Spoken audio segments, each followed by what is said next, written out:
Hello, welcome to Fear and Trembling with Horror, the podcast that brings all things horror into conversation with philosophy, theology, religion, literature, just the stuff of good old life. I'm one of your hosts. My name's Jared, and I'm joined with my good buddy Ryan here. The basis of our friendship, as we like to remind everyone, started over discussing horror films in our dorm room way long ago. How are you doing, my friend? Are you doing well, Ryan? Yes, I'm doing pretty well. Much too long ago, it seems. You were doing well long ago, or you're? Yes. Well, no. I'm doing better now than I was then. Maybe. How's that? Good. Well, I'm not so good. I had to take an antibiotic this week for an oral surgery coming up, and I'm having a severe allergic reaction to it. So I'm hive covered and itchy, and it's just a mess. I'm glad we're not terrible. I'm glad we're not videoing this because I look rough. Yeah. I look rough. On today's episode, we should probably cut to it. On today's episode, we're going to one of the greats of the horror film canon. We are going to a movie that is genuinely scary. It scares most people I know that watch it.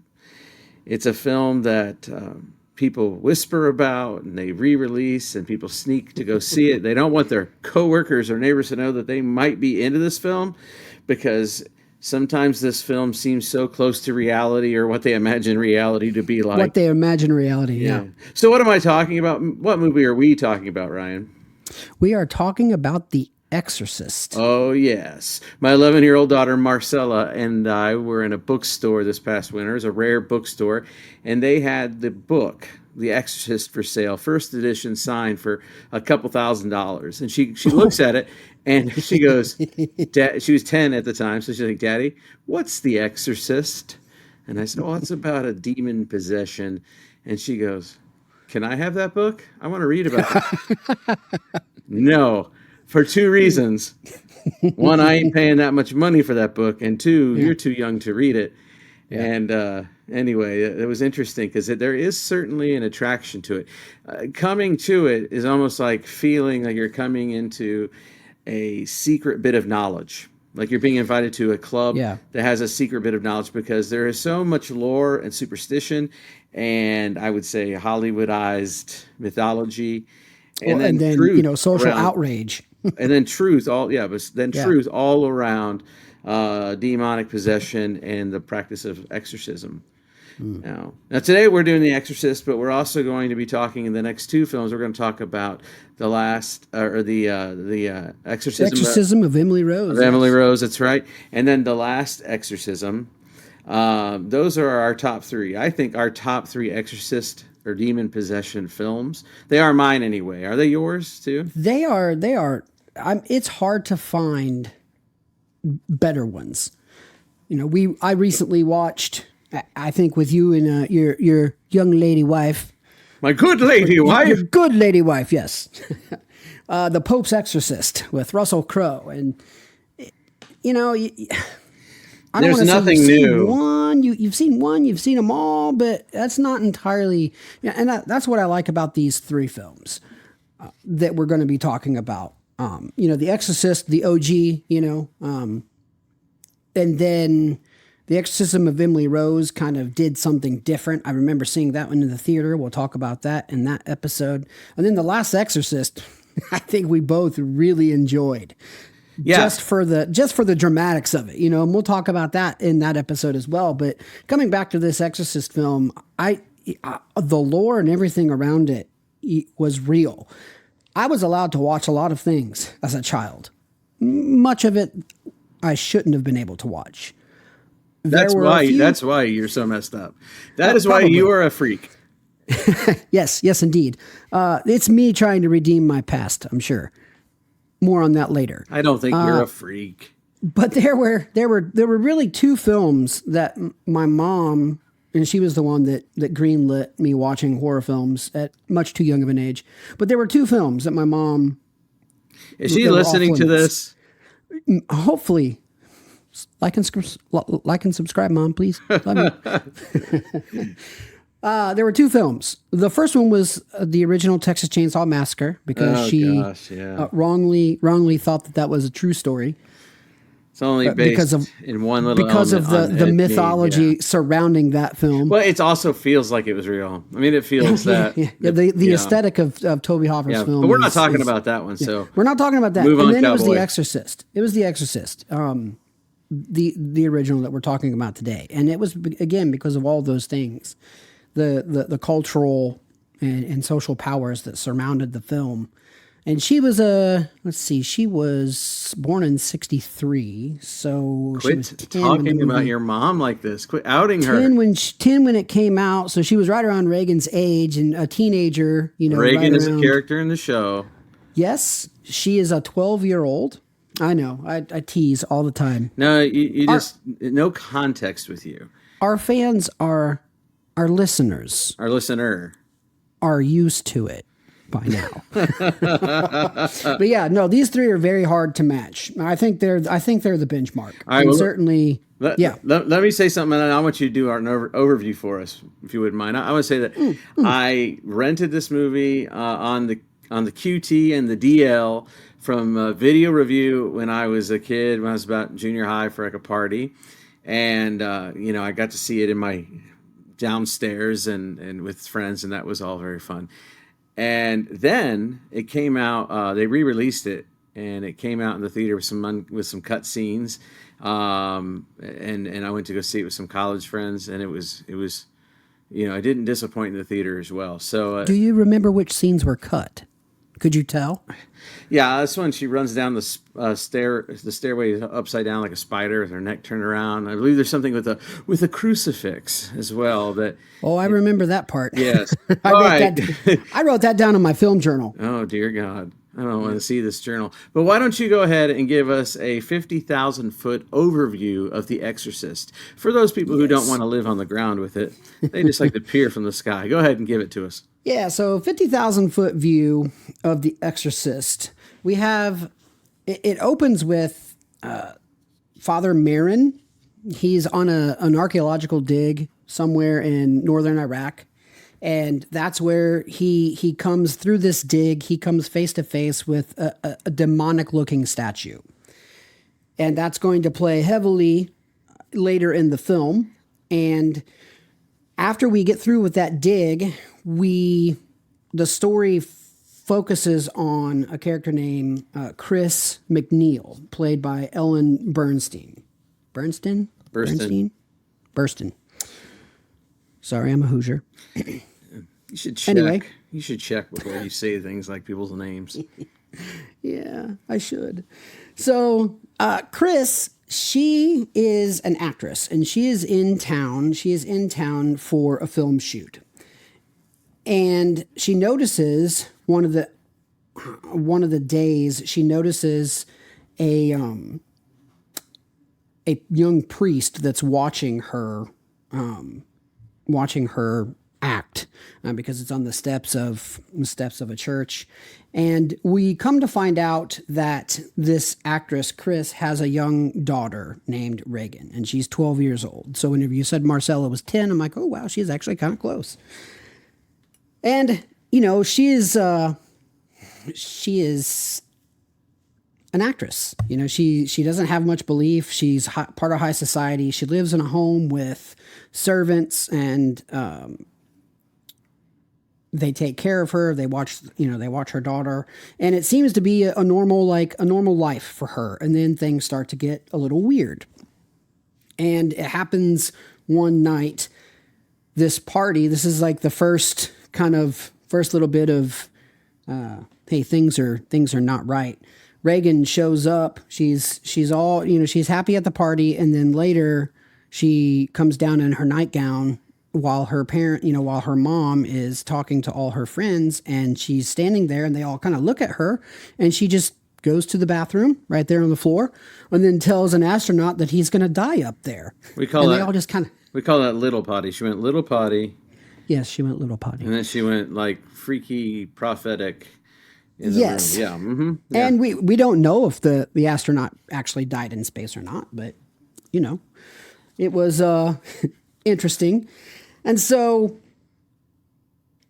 you've got that storyline, and where there's another storyline that's going on with this other priest, the other kind of main character that's not Father Marin. It is Father. How do you pronounce his name? Damien Charis, Dr. Damien Charis. Yes. So he's a Jesuit. He's got his PhD or his STD in sacred theology, and he's who you accused of being young, although he doesn't look young to me in this. He's younger than Father Marin. Correct. Than Max von Sydow. Sydow? Dude, just stop. Just stop. Just tell the story. Anyway. You and the names. You and the names. Me and my names. Listen, he is doubting his faith. You mustn't forget this. And he's been talking about it out loud. He's doubting his faith. Yes. He actually wants a different post. And he's friends with a priest that was at this party and witnessed the girl peeing in this prophetic prophecy of that he's going to die. Moving along, Chris is like, oh, something's not right, and puts Reagan to sleep that night, but Reagan ends up in her mom's bed, saying that her bed was shaking. And so things start to get a whole lot worse from there. They only go sideways, and Chris, as you might expect, mother, single parent, daughter's kind of her world, she is really grasping at straws to find a solution to Reagan's troubles. And she sees doctors after doctor, they do all kinds of tests. Let's just say her behavior gets worse and worse and worse. She takes her to doctors. She tries everything. She's getting frustrated. She's a single mom. Her daughter, who she loves, is super sweet at sometimes, super angry at other times. And next thing you know, there's a situation where they think they need to call a priest. Yes. And this is her last option. And I think that's important to note as well. This is Chris, they've basically given her the option of medically sedating her and committing her into a mental asylum because of her issues that they think. And she's at the end of her, she's at the end of the rope here. Which I think I'm just going to throw in here too and say that that's actually accurate for the ministry of possession in the Catholic Church. Exorcism is the last step after all kinds of psych and medical evaluations. Yes, so she has nowhere to turn, no help from anywhere else. And she basically tells Father Charis this.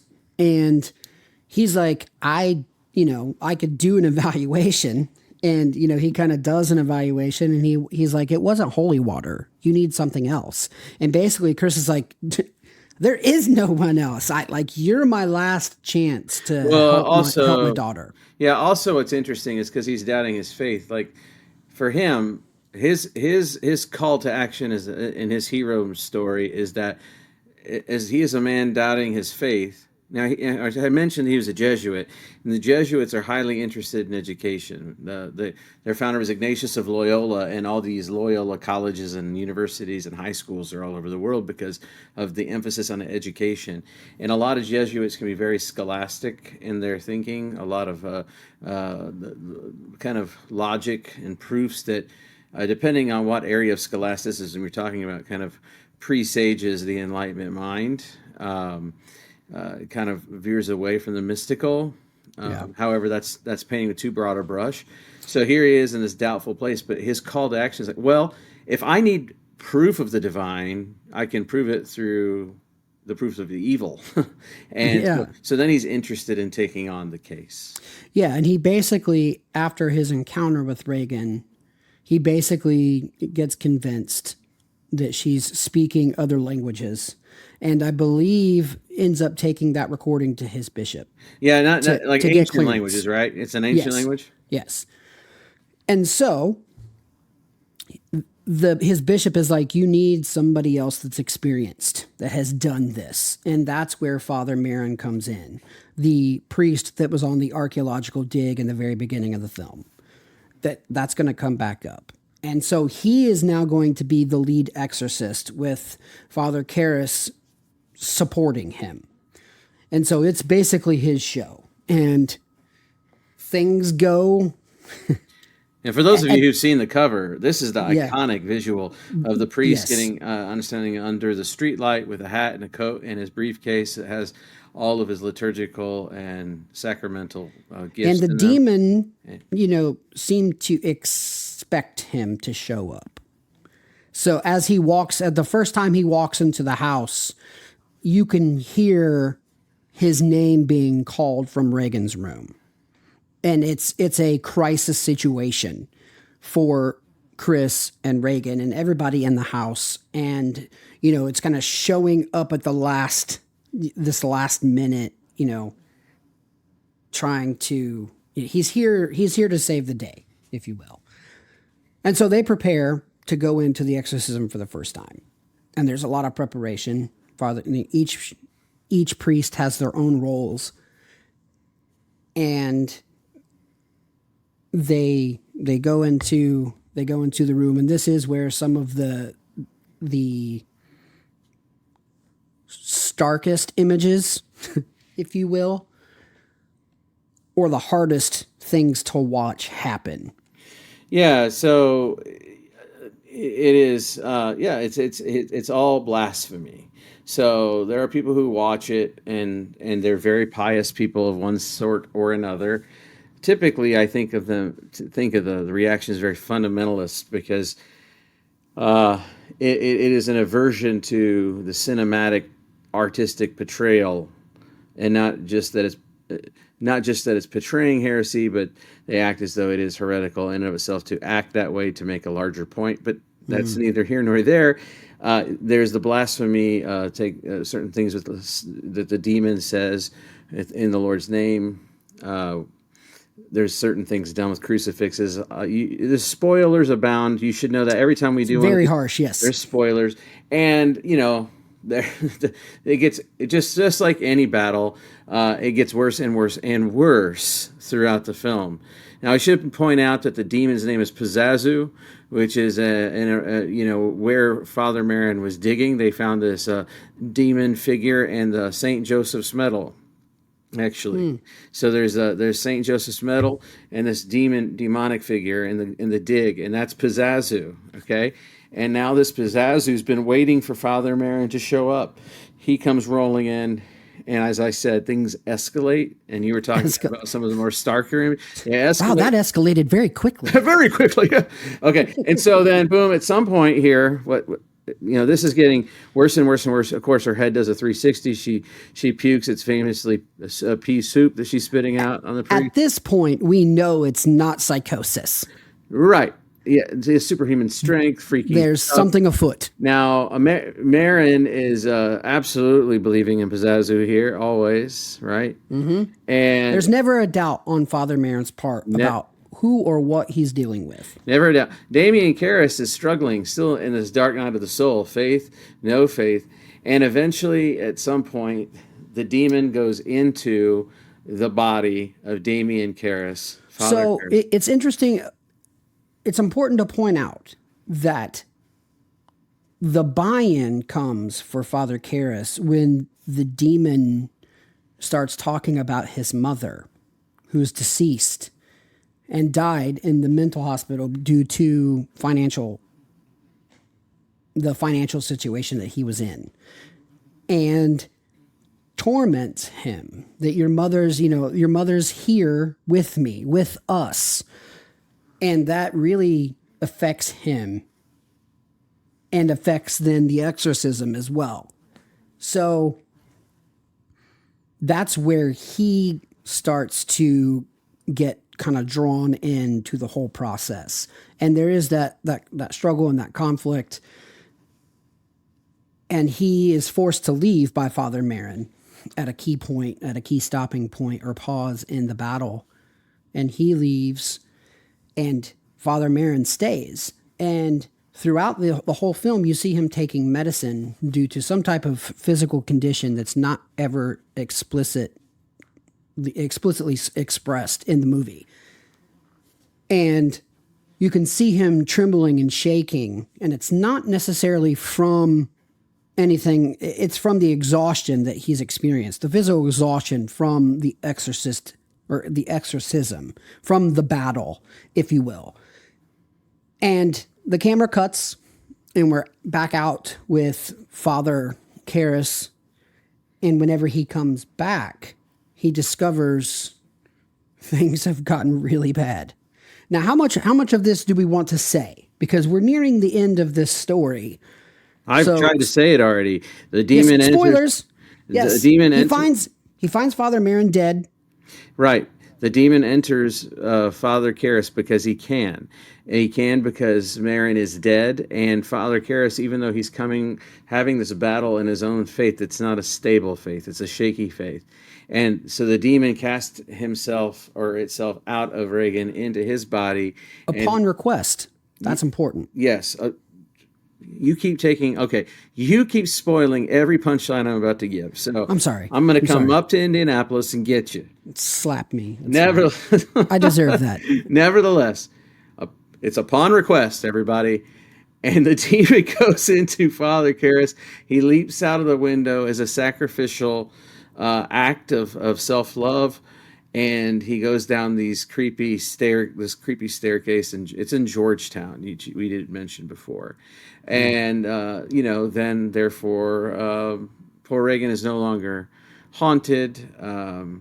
There's a beautifully kind of ending scene where you see where this all took place with just kind of the absence and the haunting absence that's there, and for a lot of audience goers, it ends pretty bleakly. It looks as though evil has reigned.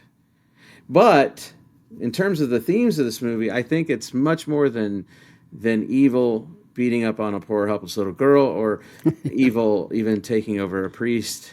I think actually this is a story that's really about the power of faith.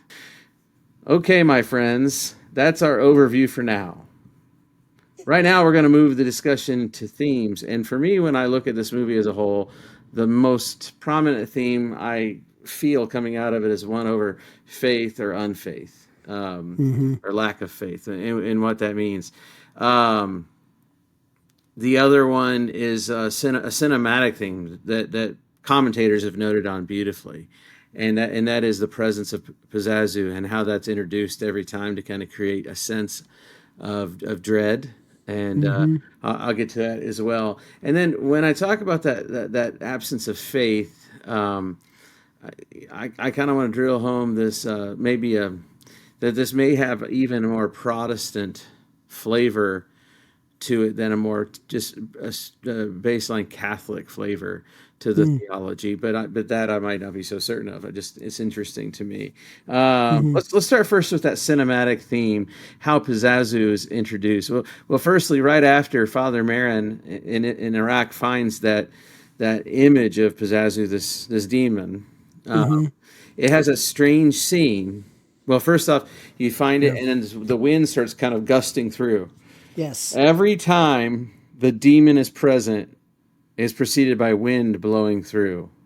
That's what the commentators have noticed, which is beautiful filmmaking. Sure, absolutely. The camera work, the way the camera slowly moves in those scenes in the archaeological dig, just the framing, the perspective. It's interesting to me that, and I didn't know this because, I just didn't. In ancient Mesopotamian religion, Pazazu is the personification of the southwestern wind and held kinship over wind demons. So using wind and movement to depict his presence is executed very well. And I think it builds anticipation because it's the wind, it's the music, it's the framing. Every time there's this anticipation, like when is the evil going to lurk from behind the shadow and come out or pounce, right?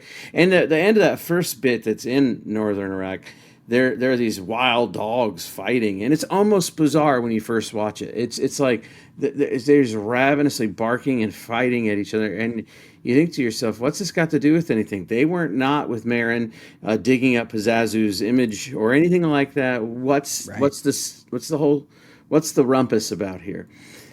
But isn't that interesting? The presence of Pazazu always brings discord. Mm. Always brings discord. Always brings discord in the form of violence. There is people have commented a lot on the threefold structure of like kind of a creation, and then the movement of decreation or uncreation, and then to recreation. So there's always something that goes awry that then is made stronger because of it. In the Old Testament book of Psalms, it's called the Psalms of orientation. They're songs of creation, songs of wholeness, songs that are establishing, and then there are songs of disorder, right, or uncreation, where things are going haywire, things are going wrong, and then the Psalms of reorientation. This is almost well, it probably is found in Jung as well as kind of an archetypal narrative storytelling structure. And it's supposed to be that on the other side of all of it, the protagonist or the hero on the journey becomes stronger for having gone through the crisis, whether it's a crisis of life, a crisis of home, a crisis of faith. Yeah. So you see the dogs at it, and then all of a sudden, we see it in Reagan, and then basically the exorcism rite is seen as a battle, which is interesting because the real rite of exorcism, firstly, you have the Bible where Jesus casts out demons. It doesn't seem like this epic battle. And then Right. It doesn't seem like this at all. then you have what the Roman Catholic rite is, and some people call it secrecy stuff. It's a series of prayers. Yeah. And The Lord's Prayer being like the key.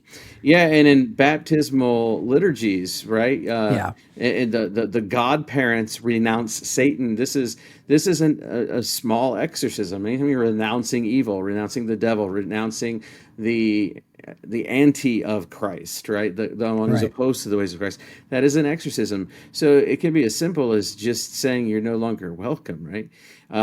Get out. Of course, there are Pentecostal versions and other church versions that are they're just as dramatic as a Roman rite, but they are more effective, meaning emotional. Here, it's definitely emotional. It's got the arcane medieval look to it, and it seems like a very big battle of wills. Yes. It seems like a battle of wills, but it's really a battle of belief and a battle of faith, I think. That's how it translates to me. The way Father Marin encounters the statue in the very beginning, you talk about chaos. He's walking up like a hill of the dig, and then there's like earth kind of breaks away and dust and clouds go up into the air, and the statue's kind of revealed. And so there's all this kind of like chaos in the particle world happening between Father Marin and the statue of Pazazu.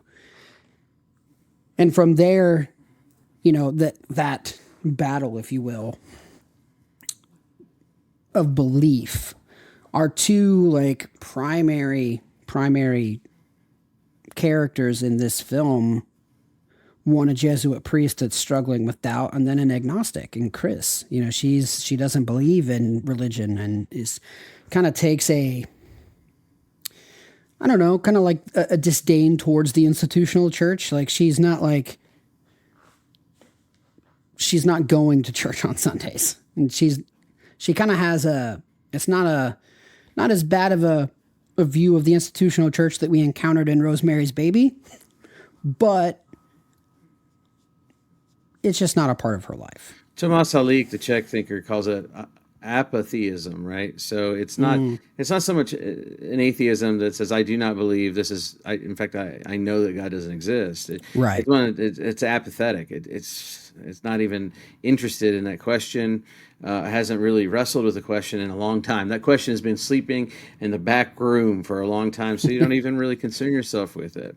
Right. But in the question of the battles, who's it between? Is it for the life of Reagan, or she's just an unwitting pawn in this? It seems as though the demon wants Father Marin, as his prize, and along the way he gets to wreak havoc in the life of this family as well as Father Charis.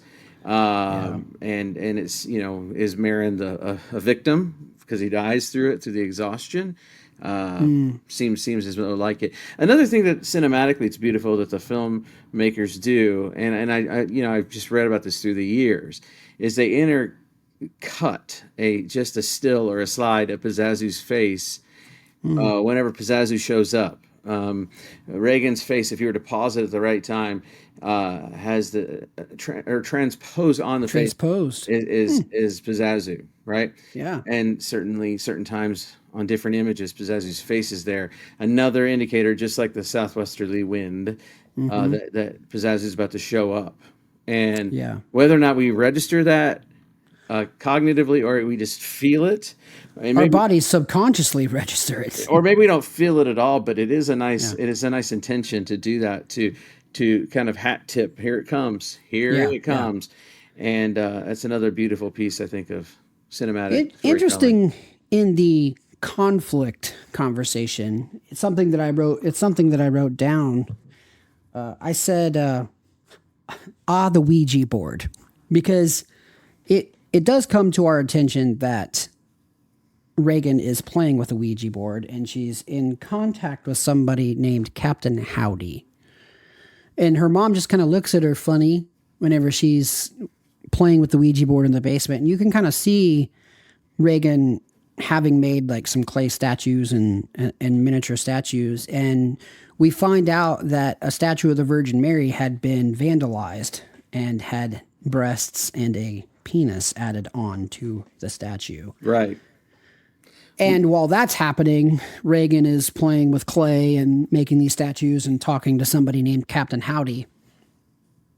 And I had to laugh, the Ouija board. I don't know why I laughed, but I remember. You laugh because you're a child of the era of satanic panic, and you had a wildly liberal mother who let you watch all those. I never got to mess with the Ouija board because she had an experience with it once and wouldn't let us play with it. But she let you watch all them horror She wouldn't films. even let me touch the box in Children's Palace. Was it made by them Parker brothers, who were obviously part of the occult? And them Parker brothers, they had them machines. They were all there, infested with the demons and such, as is popularly known. At any rate, yes, you're right. At any rate. And you notice how Marin, the strongest of the faith of all, Marin is not, quote unquote, offended by all the blasphemy. The blasphemy, yeah. Like you should. It's almost like he doesn't even notice. He tries to tell Father Charis this. He's like, don't engage with the demon. Don't talk to it. Just pray. Just sit there and pray. That's your job. Father Charis is not necessarily looking like he's concerned over the blasphemy himself. That's a shock and awe tactic. And again, we've asked the question earlier in the series when we're talking about Halloween, like, what is evil for this movie? And a friend of ours thinks we should ask that of every movie we watch. What is evil to this film? And I think this might be getting really close to that definition of evil that Augustine put forward as a privation of goodness, right? It's the willful volition of good creatures turn wrong, or it's not a thing. Yeah. It's not an essence. Pazazu is not an essence. Pazazu is an active person, a demonic person, or a person diabolique, but it's still a person nonetheless who makes decisions for chaos and to be part of the disordering of things, right? The wreckage and the carnage of things in this world. And so blasphemy becomes a shock and awe. It shows that it's just like anybody who wants to do graffiti on a nice piece of architecture in the city. You're trying to basically take it down several notches. You're saying it's not valuable as people think it's valuable. That's what it is here. Father Marin can see right through it.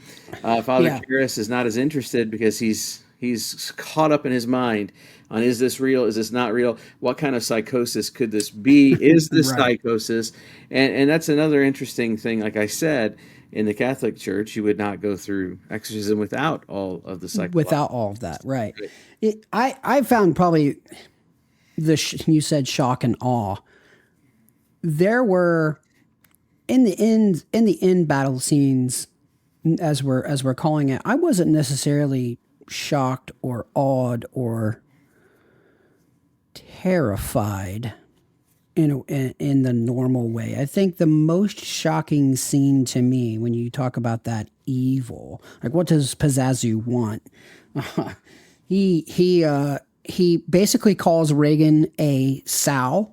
So he calls her a pig, and he said, "This sow is mine." So he wanted to possess. Very intentionally called her a Yes, pig. but the thing for me was, let Jesus f you as she's doing bad things with She's using the crucifix in the a crucifix. Yes, incredibly and blasphemous way. he's basically, it's hard to watch because she's stabbing herself. We got it. Yes, but and then he basically makes her mother like try to lick her. That was tough to watch because of all the things that the crucifix and Jesus' death symbolize, etc., etc. We could get into that, but I think that's that perversion, that you're talking about. To the extreme. It is sowing disorder and chaos. Yeah. And certainly in ancient biblical sources, Leviathan, the great sea monster, and Chaos. well, Yes. Chaos is not orderlies of the divine. So this is the second step in that 3-part journey. Chaos. That's what this demon's about.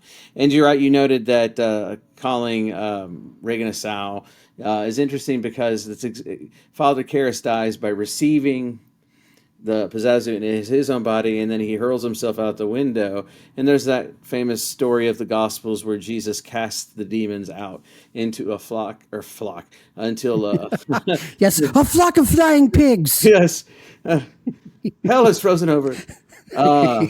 Yes, into a pack of pigs or whatever they're Yes. called, a pack of piglets, man. And What are they called? A bunch of hogs, and Herd? they go running off into the sea, and they die Off the cliff, And, yes. and thematically, it's interesting in the Bible because the pig is an unclean animal, not good for eating, and so the sacred nature of the human person is redeemed, and not what is only harmed here is the unclean animal, so to speak.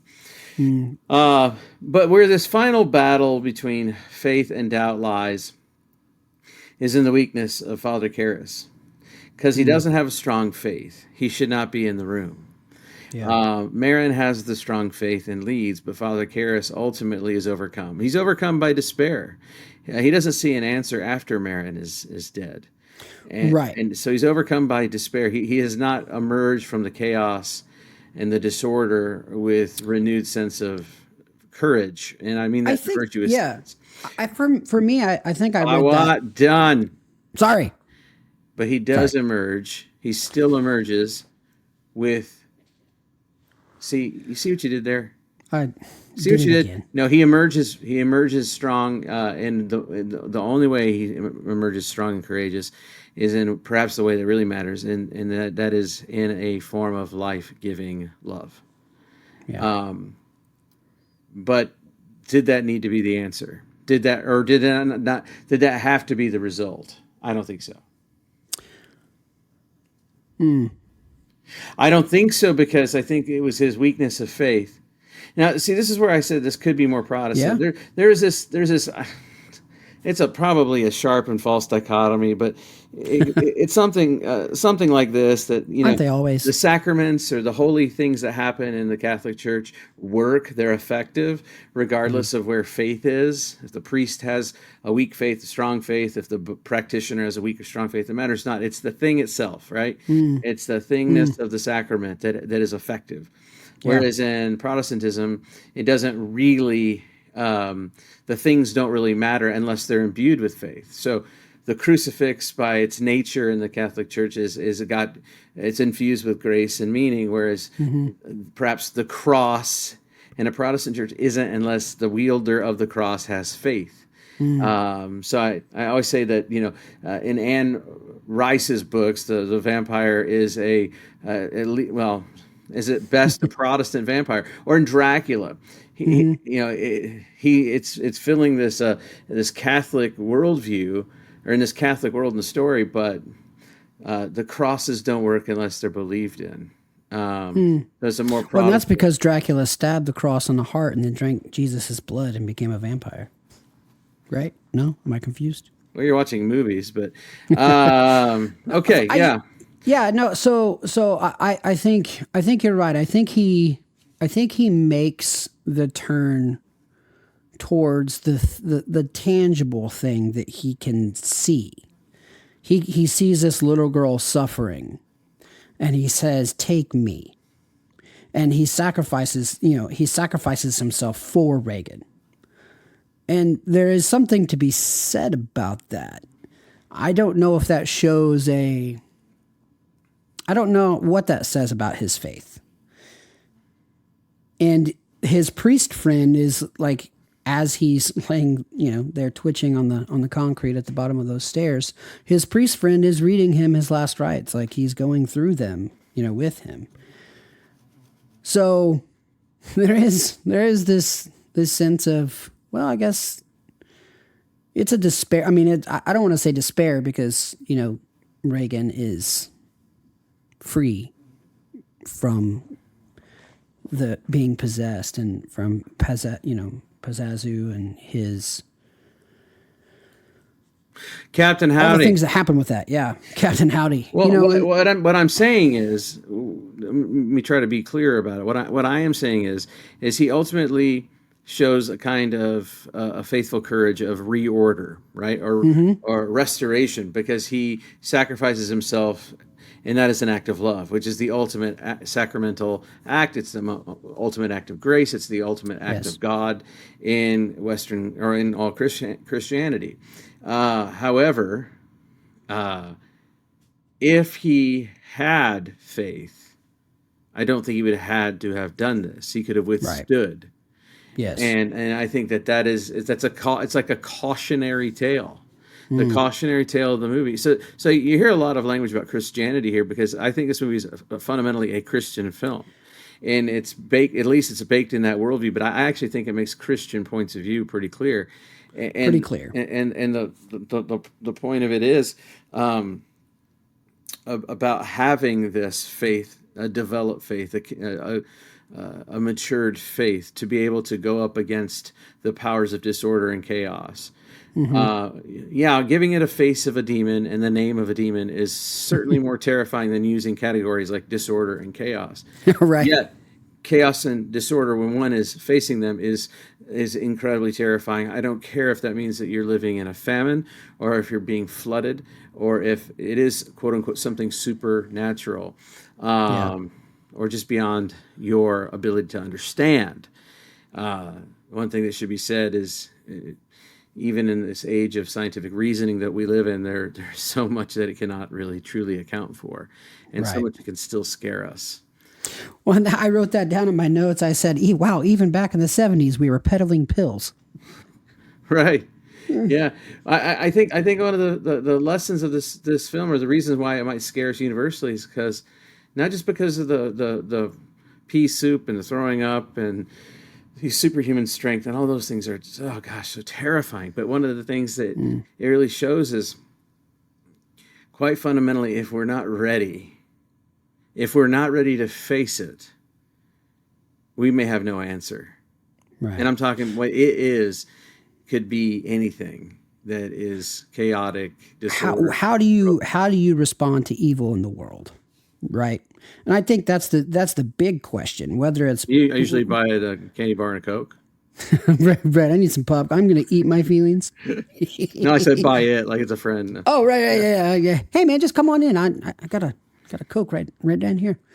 Yeah, and one of the things that we didn't talk about, throughout the whole film, is the prominence of the Eucharist, and what that as a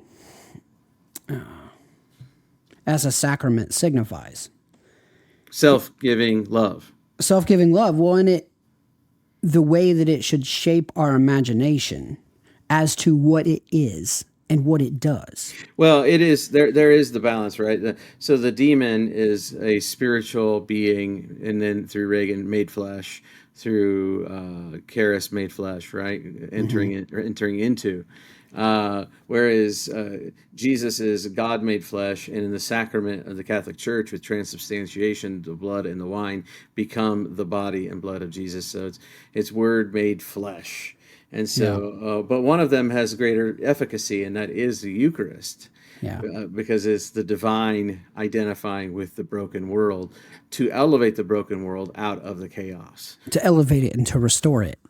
Yes. It's the answer to evil, right? In this film, right? In this film, and I would argue in the greatest expressions of the Christian faith. All right. We're talking about this film. So, what did you like about it? Give me a morsel of something you liked about it. One thing I'm going to say. What's one thing that really jumped out and you thought it was fantastic? Well, while you're waiting, let me think about that. While you're waiting, I will just go ahead and say the cinematography is so great, but I really, really, really, really think. Did I say enough reallys? I really think Father Marin's introduction is so, it's iconic. This movie was made in the 70s, but it's reaching the level of icon that certain Dracula images have reached, like Bela Lugosi, where he stands under the light, wearing what he's wearing, and about to enter into the battle. Right? He's got the tools for his battle in a satchel.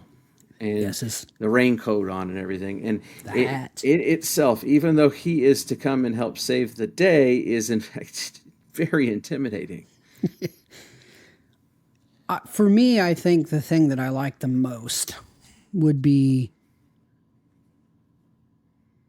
the way the presence of faith is expressed throughout. Like, with the Eucharist, with the prayers, whether that's embodied in Father Marin or whether that's embodied in the liturgical services that make it onto the screen. Those are the things outside of the shock and awe things that were mind-blowing at the time that this movie came out in 1973. The way they filmed this, just from a technical perspective, the special effects, Billy Graham said that the celluloid was possessed. Come on. It was intense. But I think getting past all of that, like whenever I close my eyes and I think about The Exorcist, it's that scene that you talked about, but it's also those scenes of the priest performing the Eucharist and the Lord's Prayer. And that's what sticks out to me. Because I think the thing that, and I'll save this for Hannibal's Bites, but that's what I liked about it. Yeah, it's interesting because I kind of nodded towards people like Billy Graham in the fundamentalist camp who think that it itself is evil. I said I think what fundamentally scares us about the film is this: are we going to be ready to actually meet the disorder, the chaos, the evil, the violence in our lives? Am I going to be Father Charis or Father Marin? Yeah, are we going to be ready for it when it comes? Yeah. And when that which we can't understand comes, right? And it's interesting because so many people I know that would reject horror films in general because somehow the movie itself could be a portal to demons or the ghost or the badness in your world. Like it can accidentally happen because of a piece of art film. I usually laugh behind their backs or something. I know I'm harsh. I'm trying not to be a judgmental person, but I just don't think it works that way. But I think their fear is pronounced that, are we unwittingly doing something to open some door? Right. But nevertheless, let's move it along to criticisms, and let's say it together. It's time for Hannibal's Bites. Hello. Is this Clarice? Oh, hello, Clarice. Well, Hannibal's Bites. Where did the film fail? Yeah, I think where we failed is try to say that in unison. But where did the Yes. where did We're the not used to that cadence yet. That was the first time, everybody. That was our first time. Welcome. oh, and commercial break. This episode is brought to you by our wives, who roll their eyes at us and think we're really ridiculous. All the time. Thank you, honey. Thanks, guys. Who am I kidding? She's not going to listen to this. It's Yeah, I about The know. Exorcist. My She don't even wife- wanna look at the picture. My wife is not one, no, not our one listener. That's for sure. Okay, so where did the film fail? I'm not sure that it did anywhere. I think that it is really well achieved, and I don't think it goes over the top with its effects. I think the Yeah. way it tells stories is really good. I think the way it leaves everything untidy at the end is intentional, Yeah. because it's asking for more from the audience than simple, clean answers. Right. Yeah, it's not your 1980s slasher. Right. Not that I hate those. I love those. Yeah. So I'm not going to say anything. I think I just Yeah. dug it. Well, it is a well-made film. Well acted, well directed, well shot. Like I said, the cinematography, the special effects were well ahead of their time from 1973. Like it had people's minds blown. You had a segment of the population going, it's possessed. All prints of that film in different theaters and whatever. So I think for me, I don't have any criticisms from a technical standpoint or from a story standpoint. For me, I guess in the theological clouds, I have a theological criticism of it. Well, get to it. Yeah, biblically speaking, when we talk about possession, I had this distinction in my head, and maybe you can help me. Whenever Jesus was dealing with possessed individuals in the Gospels, this was prior to his death and resurrection. And when the apostles were dealing with possession in the book of Acts, they weren't necessarily possessed believers. My issue is, and those were issues of possession post resurrection. And when we read in certain letters like 1 Peter, where it says 1 Peter or Philippians, there's two different passages.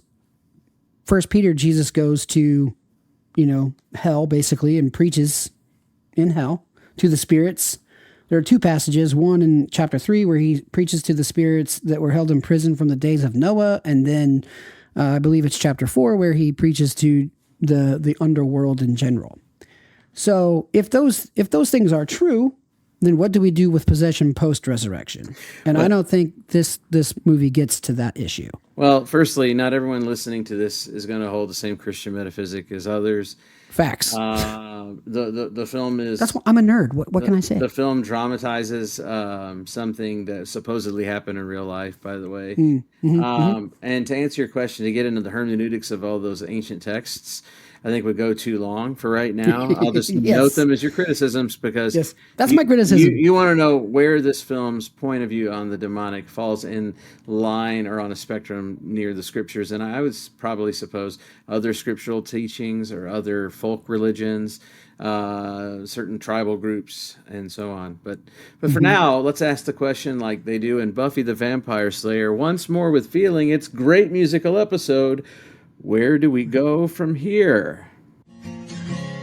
Where do we go from here?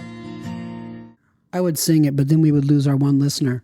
Yeah, and where we're going, as we said at the top, is to the exorcism of Emily Rose, and then we're going to follow that up with the last exorcism. Friends, as always, it's been a joy to have you. Like us, subscribe to us, share with your friends. We're just nerding out, having a good time, and invite you along to think about horror films in a way that is more than just shock and awe, but makes sense about life. Take care. Bye, guys.